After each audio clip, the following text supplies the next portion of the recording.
ये रहने वाली है मेरी 106 सीरीज़ वाली वीडियोस, यानी कि ये है मेरी फर्स्ट सीरीज़। टोटल 106 सीरीज़ आएंगी जो होंगी कॉन्स्टिट्यूशनल अमेंडमेंट से रिलेटेड, जिसमें जो 106 संविधान संशोधन है उनके बारे में मैं चर्चा करूँगी। तो अभी तक भारत के संविधान में कुल 106 कॉन्स्टिट्यूशनल अमेंडमेंट हो चुके हैं, 106 संशोधन हो चुके हैं। तो सबसे पहला संशोधन है प्रथम संविधान संशोधन, जो कि 1951 में हुआ। और इससे पहले हम चर्चा करेंगे कि संविधान संशोधन की आवश्यकता क्यों पड़ती है।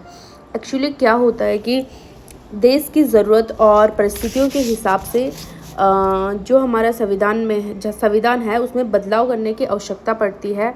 और समय के साथ साथ आवश्यकताएं भी बदलती हैं। सामाजिक, आर्थिक और राजनीतिक जो भी आवश्यकताएं हमारी हैं उन्हें चेंज करने की आवश्यकता होती है। इसीलिए संविधान में संशोधन किए जाते हैं ज़रूरतों को और परिस्थितियों को देखकर। तो सबसे पहला कॉन्स्टिट्यूशनल अमेंडमेंट, सबसे पहला संविधान संशोधन 1951 में हुआ, 1951 में, जिसके द्वारा 9वीं अनुसूची जोड़ी गई। और इस संविधान संशोधन का मुख्य उद्देश्य जो था वो था जमींदारी प्रथा को ख़त्म करना।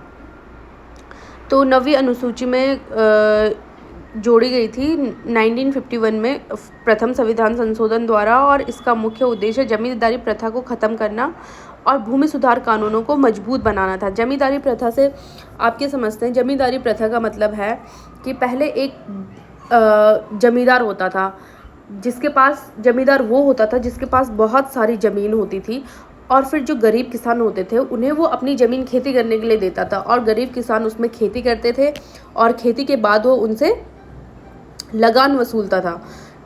वो अपनी खेती का आधा से ज़्यादा हिस्सा जमींदार को देते थे, और जमींदार उसमें से थोड़ा सा हिस्सा ब्रिटिश सरकार को देता था और बाकी अपने पास रख के बहुत अमीर बनता था। तभी तो जमींदार कहलाता था। ज़्यादा ज़मीन खरीदता था, ज़्यादा पैसे होते थे, और जो किसान थे वो अपनी मेहनत मजदूरी करते थे उसकी ज़मीन में, और आधे से ज़्यादा जमींदार के पास लगान वसूल देता था। तो यह संशोधन इसीलिए हुआ कि जमींदार प्रथा का उन्मूलन हो, जमींदार प्रथा को ख़त्म किया जाए और भूमि सुधार कानूनों को मजबूत बनाया जाए, ताकि सभी में बराबर ज़मीन बांटी जा सके। भूमि सुधार से मतलब है कि एक तय सीमा निर्धारित की जाए कि भाई इतने से ज़्यादा ज़मीन कोई नहीं लेगा, वरना कि जो कि अमीर लोग हैं, रईस लोग हैं, वो तो सारी ज़मीन खरीद देंगे। तो एक वो क्राइटेरिया बनाया गया कि इससे ज़्यादा ज़मीन कोई नहीं लेगा, और इतनी ज़मीन बिकेगी। और भूमि सुधार